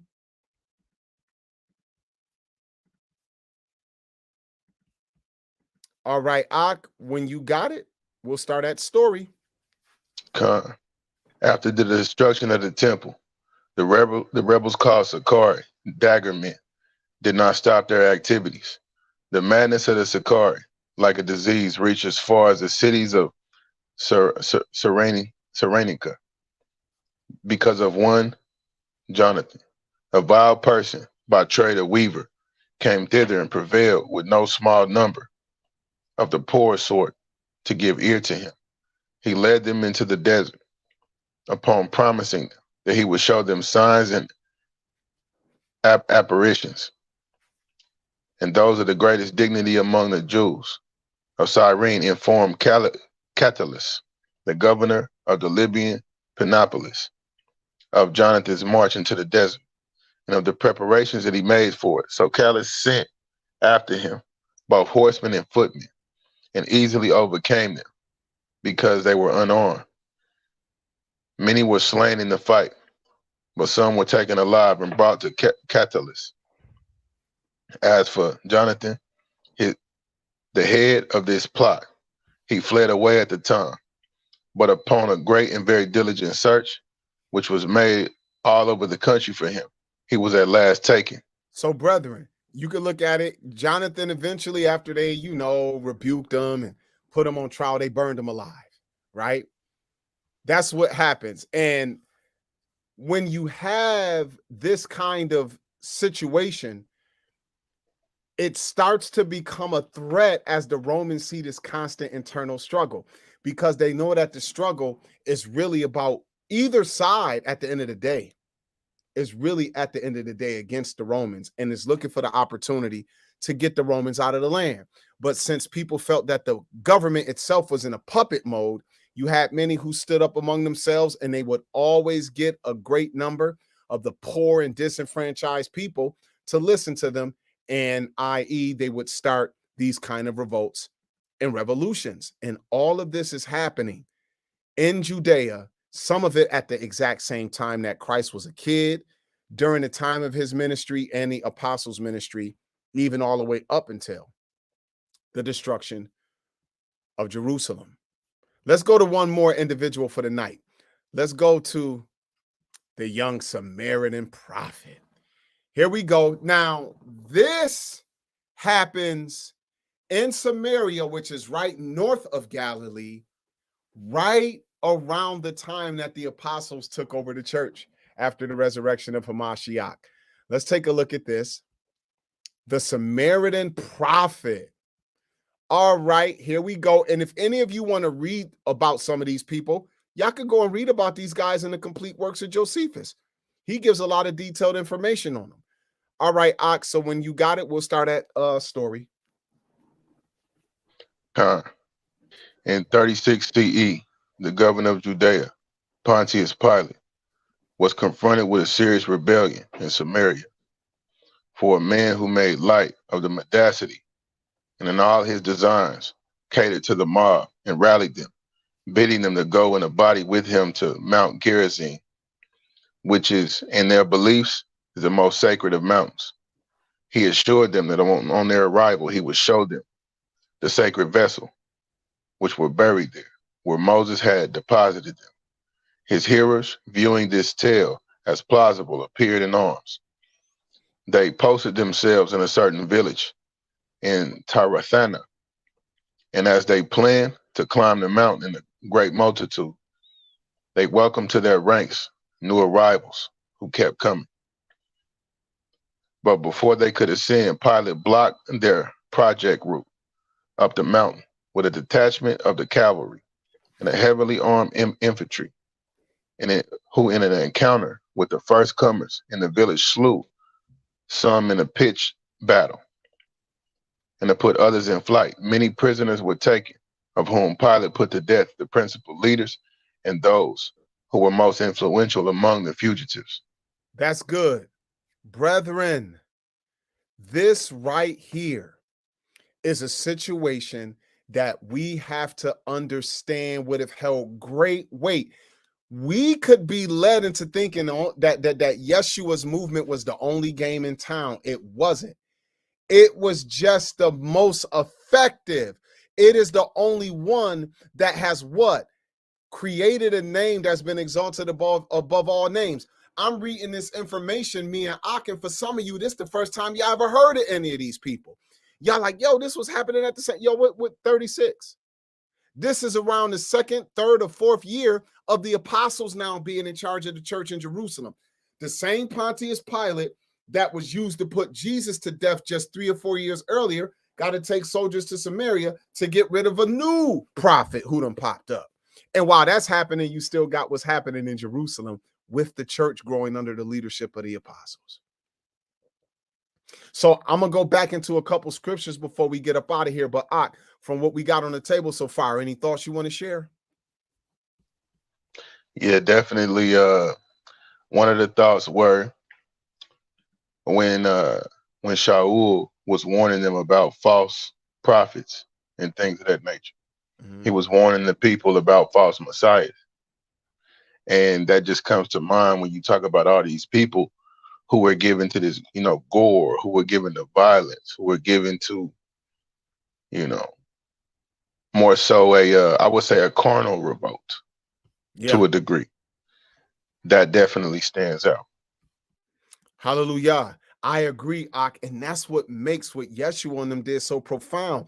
But it was such a threat that whatever they understood it would do, they still took it and they used it to say, hey, we got to get rid of this guy.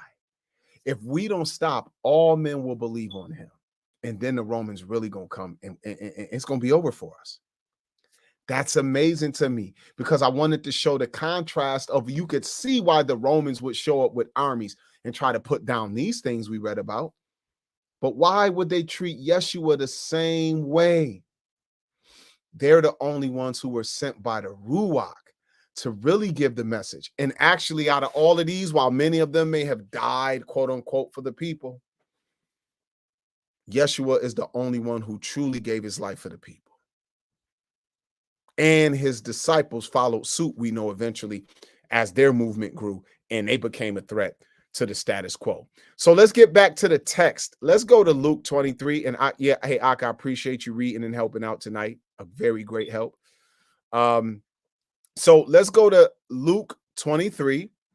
And when we get here, this is during the Passover. And we know that Pilate gonna let somebody go and all of that. So check this out. Luke 23 and 13.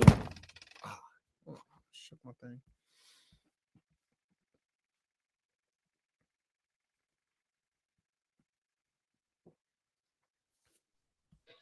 Luke 23 and 13.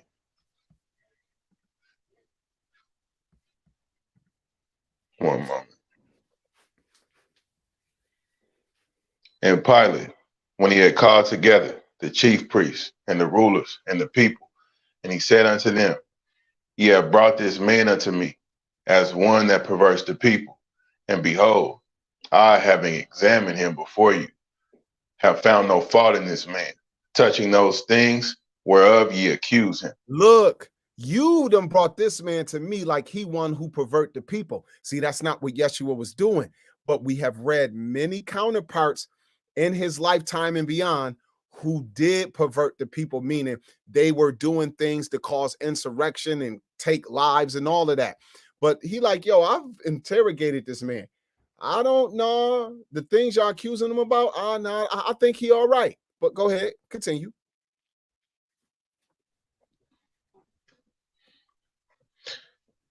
No, nor yet Herod, for I sent you to him, and lo, nothing worthy of death is done unto him. For I will therefore chastise him and release him. For of necessity he must release one unto them at the feast. And they cried out all at once, saying, away with this man, and release unto this Bar-Abba, for a certain sedition made in the city, and for a murderer was cast into prison. Wait, hold on. A certain sedition made in the city and for murder was cast into prison. Barabbas is there because he did what Barabbas was a counterpart to Christ in him. He wasn't a guy who just did something in the street. This man was the leader of a sedition. And they was putting down Romans and Jews who they thought were in bed with Romans. You could go and read about this guy in other in other sources, but for the sake of time, we're not going to do that tonight. So Pilate was willing to release Hamashiach, but the chief priests, wait, who was there? The chief priests and the rulers and people who were down with them asked for Barabbas. Go over to Mark 15, Ak.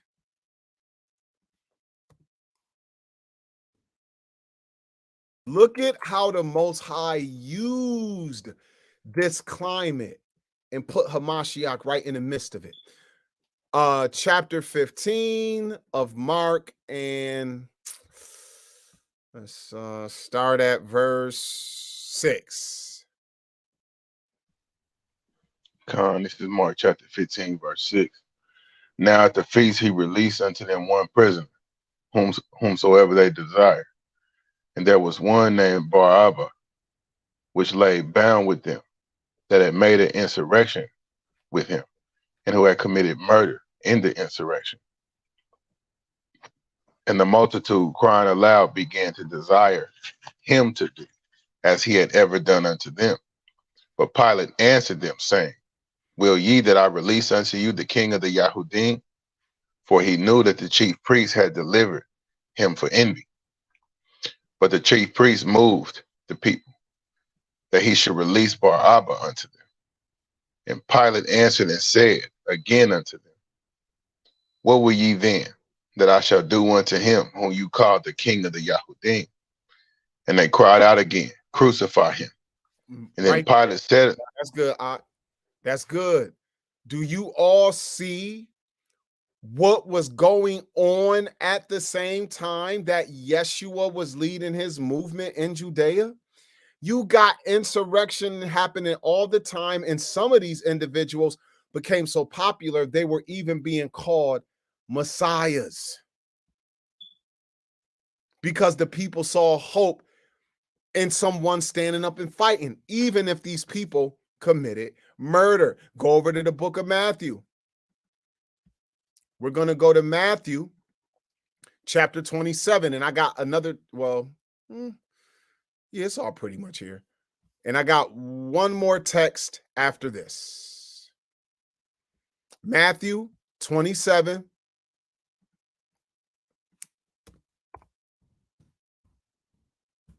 Okay. Matthew 27 and verse 15. This is Matthew 27, verse 15. Now at the feast, the governor was wont to release unto the people a prisoner whom they would. And they had then a notable prisoner called Barabbas. Therefore, when they were gathered together, Pilate said unto them, Whom will ye that I will release unto you, Barabbas or Yahushua, which is called Mashiach?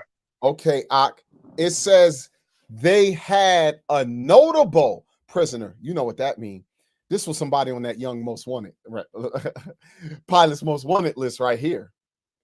So this is what Yeshua is being juxtaposed against. Y'all want him or him?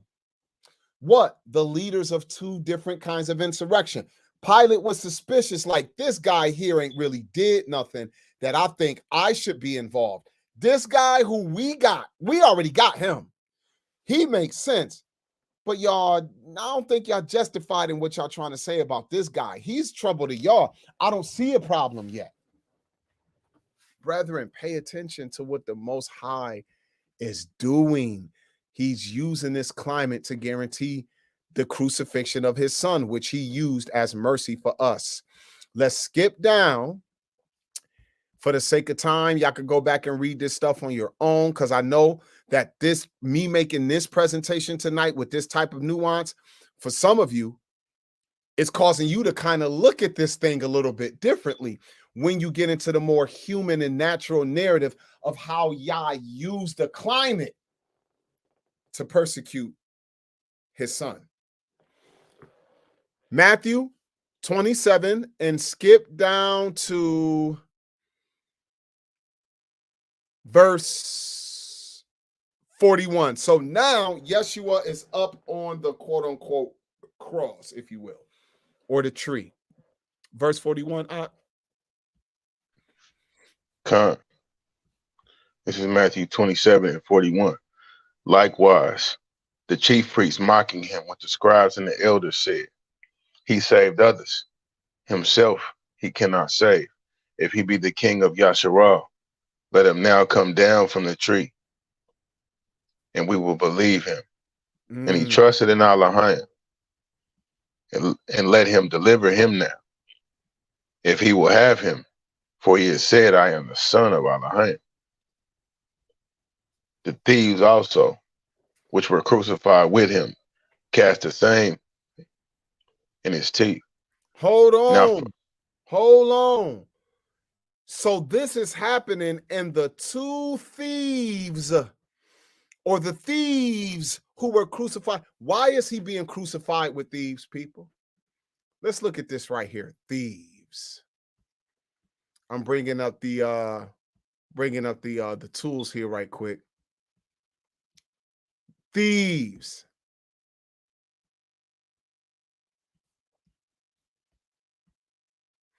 What does this mean here?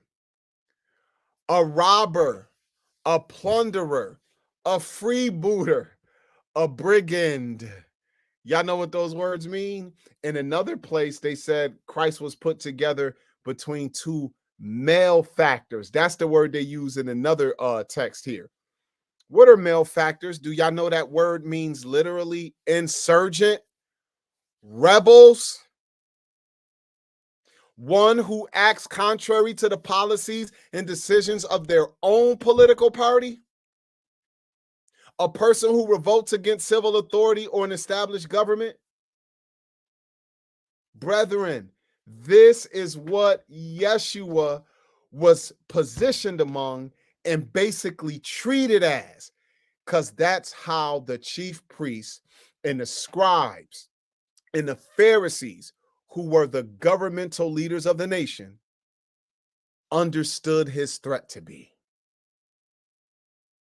Christ was labeled an insurrectionist, and to make sure that Pilate didn't let him go, they basically threw the Caesar card. This man called himself a king.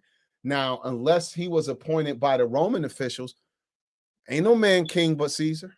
Even Herod would have never called himself king over Caesar, but this man said he was king and would get rid of Caesar. Brethren, even though they used a lie to get Pilate's attention, part of it was true. He was the sent king of heaven. But he wasn't there at that time to do what the people put in Pilate's ear that he was there to do. They lied on him. He never told those people them things. When he said, I'll destroy the temple, y'all see how they mocked him there in that chapter? He who said he would destroy the temple in 3 days. Well, save yourself now. Come down off that cross, man. Let's go to our last text. Let's go to Acts 21. Let's show you that this goes over to even the apostles, even Paul, who was a latecomer to the insurrection crew that you call the church today. Let's go to Acts 21. And I appreciate y'all for tapping in with me tonight. And I'm hoping that this nuance gives some edification and causes you to dig a little bit deeper. Acts 21. And when we get there, this is Paul about to get put on trial. And I want verse, I'm right there. So when Paul is in this situation, look at this. Chapter 21 and verse 37. Pay attention, brethren. Okay. And Shaul was to be led into the castle, and he said to the chief captain, may I speak unto you?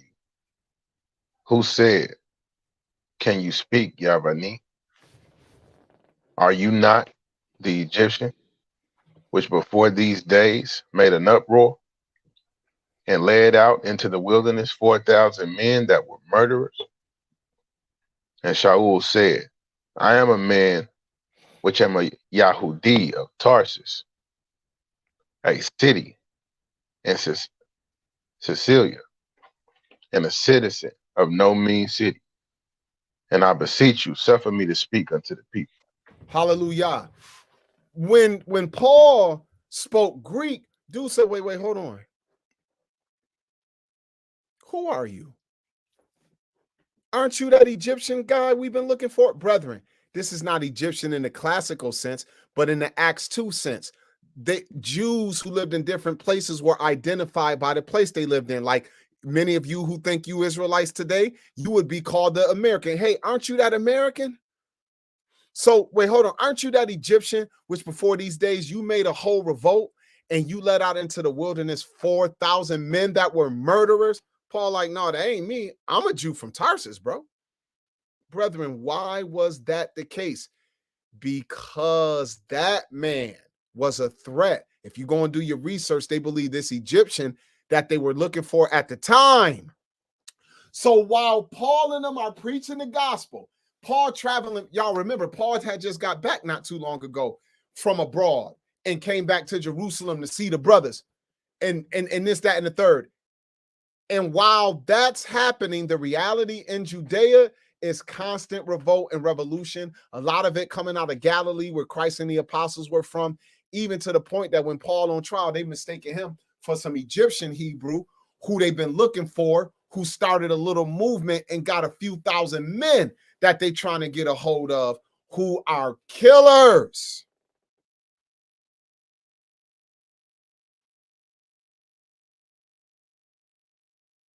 Y'all see it?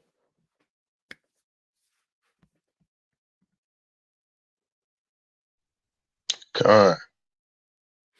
Hey, wait, hold on. This sister right here, she always got something weird to say.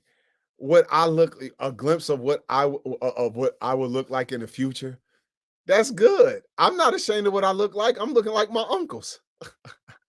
I started to look like my uncles in them. That's all that is. Hey, it's whatever. You see what I'm saying? What you gonna look like in the future? It's a beautiful thing. Praise Yah. So, hey, no. I just don't like this camera because you see this green halo effect on me. This laptop camera is not made to take the green screen, but my high definition camera is. That's the only reason. It ain't got nothing to do with nothing else. But at any rate, yo, Ak. So we gonna end there for the night, brethren. I appreciate y'all tuning in. Yo, Ak, overall, man, what you think, Ak? Yo, I had a script that came to mind. Uh-huh. And that's Galatians chapter 3, verse 24.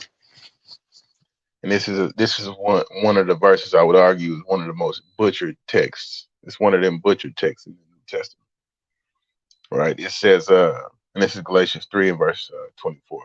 It says, wherefore the law was our tutor to bring us unto Mashiach. That word, the law was our tutor, means the law is our teacher. That brings us to Messiah, meaning the Messiah that the Most High sends operates within the boundaries of the law. So you got all these brothers, or what have you, you see what I'm saying, that's operating outside of the law. That's operating outside of the Torah. It's operating outside of the prophets.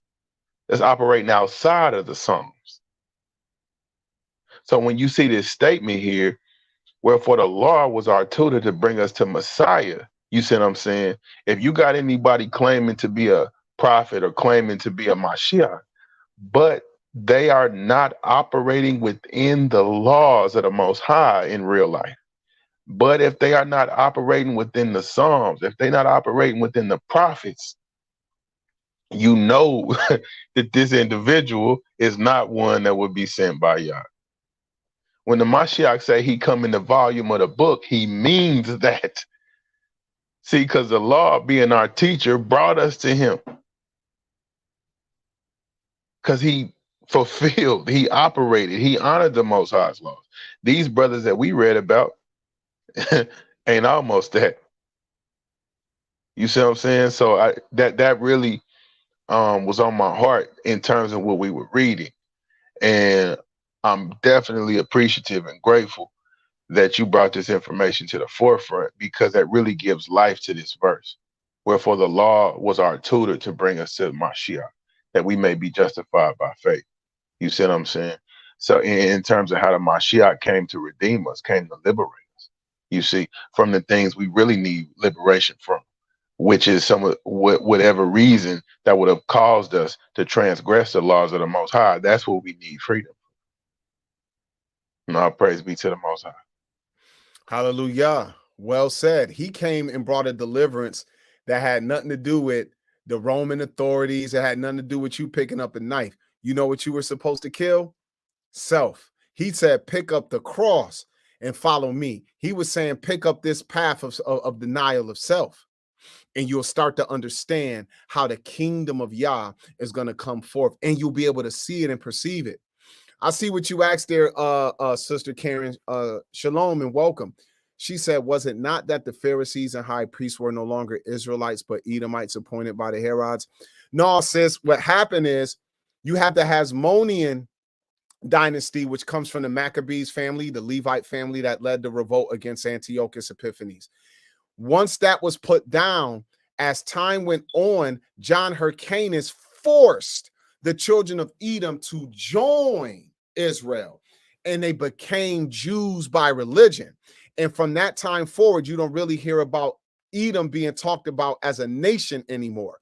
But among them Edomites, a prominent family that would have been considered Jewish Edomites, the Herodian family, had favor with the Romans. And so when the Romans came to take over the province, the Romans appointed the Herodian family as a puppet king dynasty over the Jews.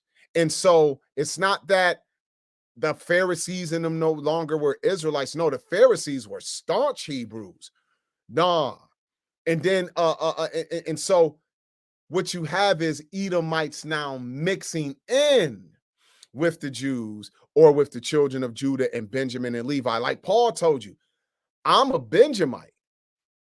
I'm from the tribes of Israel, and I'm a son of the tribe of Benjamin. Yeshua was born out of the tribe of Judah. And among them, you had others who would have been called Jews who would not have necessarily been Israelites, though, sis, because the word Jew no longer means Israelite. Jew also means those who come and live under so-called Torah way, or what people call Judaism, and they can be from other ethnic groups and not primarily Israelites by blood. So yeah, and as you continue to, as you continue to read and study, sis, I believe that you'll find even more and more the nuance of what I just said. So I appreciate you being here, appreciate your question. Yo, I appreciate you this evening, man. It's the Shabbat, and you know we've been getting our young work week on, so go get you some rest, man. Y'all willing, we'll get it in tomorrow. And yeah, that's what's cracking. So I appreciate you, man. All praise to the Most High. All Hallelujah. praise to our power. I appreciate the opportunity to serve. Oh man, no doubt, Ak. I appreciate you and your willingness to do so.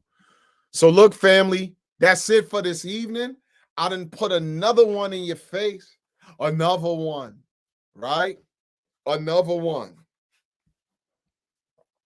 So, excuse me. That's a great question, Hako. Does it? You know what? I don't know the exact. I know the year is out there. I don't know if Josephus gives the year, but I don't know exactly the year it is. But all you got to do is search it out for John Hyrcanus and them, and the treaty that they made with Rome that eventually led to, once Rome became the power, Rome didn't give the Hasmoneans the power, but they gave it to the Edomite Herodian family. And sometimes they can sound similar. Herodians, Hasmoneans, right? So yeah, but hey, y'all, salute to y'all. Bless you and your families. To all my Sabbath keepers, I pray your Shabbat is restful, physically, as well as spiritually. Some meat, get an opportunity to get that young solemn love feast in with the brethren.